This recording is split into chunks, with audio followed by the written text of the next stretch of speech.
Hai semuanya, jumpa lagi di channel YouTube Physics in Life.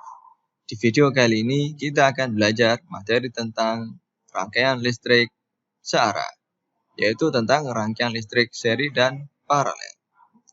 Oke, rangkaian listrik sebenarnya terbagi menjadi dua jenis ya. Yang pertama rangkaian listrik searah, yang kedua rangkaian listrik bolak-balik.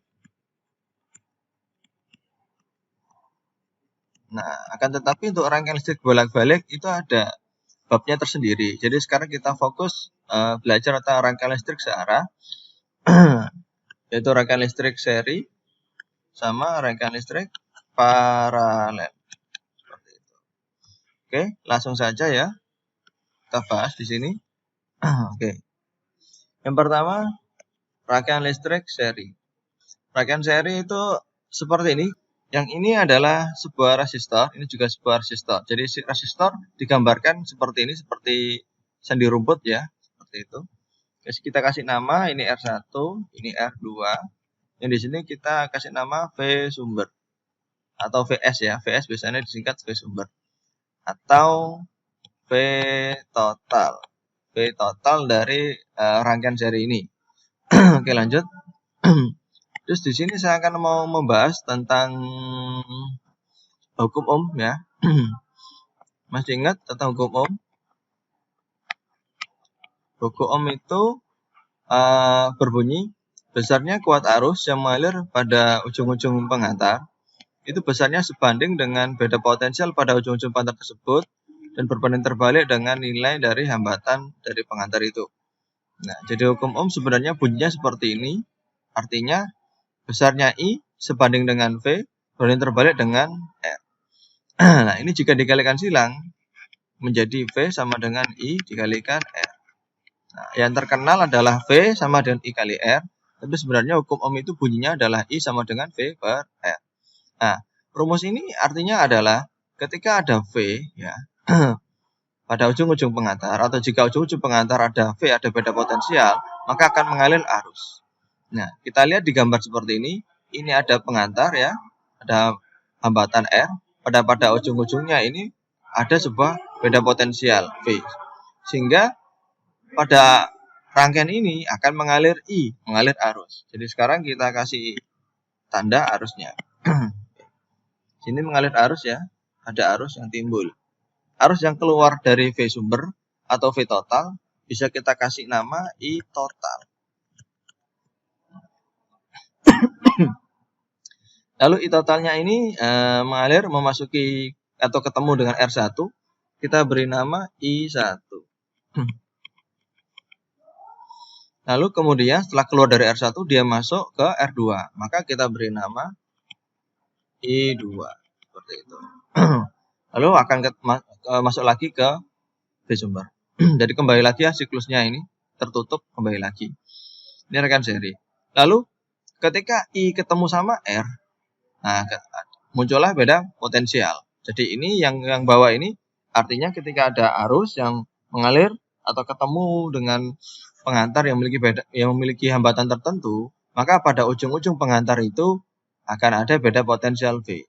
Sehingga di sini kemudian akan muncul beda potensial V. Kita kasih nama di sini V1. Ini juga kita kasih nama di sini V2. Seperti itu. Lalu bagaimana rumusnya? Nah, kita tulis sekarang di sini. R total untuk rangkaian seri. Nah, seperti yang kita pelajari di SMP, yaitu R1 plus R2 dan seterusnya. Sebenarnya ini ada sejarahnya ya, ada penurunannya. Kenapa ketemu seperti ini? Tapi untuk menyingkat waktu, langsung saja saya tulis seperti ini. Lanjut untuk I totalnya, bagaimana? Nah, kita lihat di sini. Arusnya ini kan arus yang keluar dari sumber ini.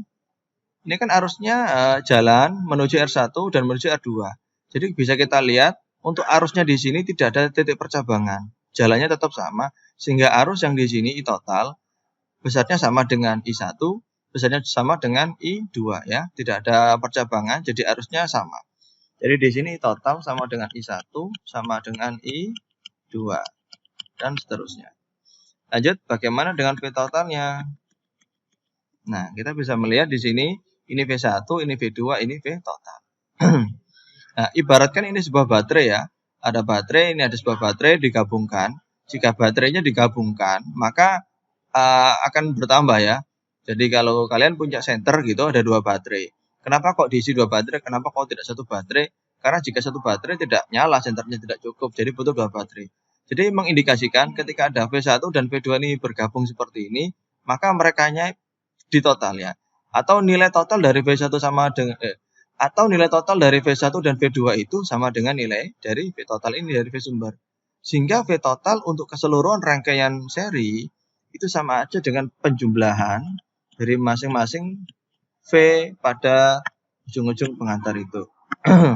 Pada ujung-ujung resistor ya. Jadi ini V1 ditambah V2 ditambah dan seterusnya. Jadi ini adalah konsep yang harus kalian pahami. Ya, ini konsep dasar yang harus dipahami dan dihafalkan. Itu. Oke ya. Jadi untuk hambatan totalnya itu dari penjumlahan. Kalau I totalnya sama, V totalnya dari penjumlahannya. Jadi ini konsepnya. Kalau sudah paham konsep ini, kita lanjutkan yang rangkaian rangkaian paralel. Rangkaian paralel seperti ini. Kita kasih nama di sini, ini R1, ini R2. Ini V sumber atau V total. V totalnya rangkaian paralel.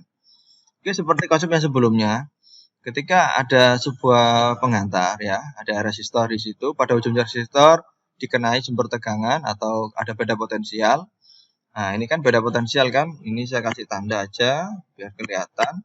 Ini potensialnya plus, ini potensialnya min. Begitu pula dengan yang rangkaian seri. Nah, ini juga potensialnya plus, ini potensialnya min ya. Jadi kalau ada simbol seperti ini namanya beda potensial atau sumber tegangan atau GGL nanti. Ya, jika yang panjang ini berarti potensialnya plus, yang pendek potensialnya min. Ini juga begitu ya. Nah, itu untuk mengingat saja. Oke, kita lanjutkan konsepnya. Di sini muncul arus ya, arus yang keluar dari V total atau V sumber kita beri nama I total. Lalu I totalnya ini kemudian ada titik percabangan sehingga dia terpencar. Yang menuju R1 kita beri nama I1. Itu. Nah, penulisan I1 boleh di sebelah sini atau boleh di kawat ini yang arahnya ke atas. Terserah, sama saja. Lalu yang menuju R2 kita beri nama I2. Lalu konsepnya sama seperti sebelumnya. Ketika ada I ketemu sama R, maka muncul beda potensial di sini. Kita beri nama V1. Ini kita beri nama V2. Seperti itu. Oke, kalau sudah kita tulis persamaannya atau hukum-hukumnya. Untuk rangkaian paralel, menilai R totalnya itu pakai super ya. Super R total. Ini juga ada alasannya sebenarnya, tapi untuk menyingkat waktu tidak saya jelaskan di sini. Jadi sama dengan super R1 ditambah super R2 dan seterusnya. Lalu bagaimana dengan arusnya I total? Nah, kita lihat di sini arusnya. Arus yang dari ini, yang keluar dari sumber atau I total, itu dia masuk ke sebuah titik percabangan, lalu dia keluar dari titik percabangan, dia menyebar ke atas dan ke bawah. Nah, sesuai dengan hukum Kirchhoff yang pertama, bahwasanya arus yang masuk ke titik percabangan besarnya sama dengan arus yang keluar dari titik percabangan. Sehingga I1 jika ditambah dengan I2, nilainya akan sama dengan I total. Seperti itu. Misal I totalnya ini 10 ampere gitu ya. 10 ampere, lalu yang ke atas ini 2 ampere, maka yang ke bawah 8 ampere. Seperti itu. Sehingga untuk rangkaian paralel, arus totalnya adalah penjumlahan. Jadi I1 ditambah I2 dan seterusnya ya. Berbeda dengan yang seri. Sama dengan kalau yang paralel penjumlahan. Selanjutnya untuk V totalnya bagaimana? Oke, V total. V total ini ya, kaki-kakinya ini, kaki kanan sama kaki kiri, ini bisa kita geser. Ini bisa kita geser ke titik percabangan yang ini. Ini juga bisa kita geser ke titik percabangan yang ini. Ini pun juga sama, bisa kita geser ke titik percabangan yang ini. Ini juga bisa kita geser ke titik percabangan yang ini. Nah, untuk yang V ini, ini kakinya juga ketemu di cabang yang sama. Jadi sebenarnya ketiga V ini, baik V1, V2, maupun V total atau V sumber, ini kaki-kakinya ketemu di titik cabang yang sama. Berarti ya sepanjang antara titik cabang ini nilai V-nya sama gitu loh.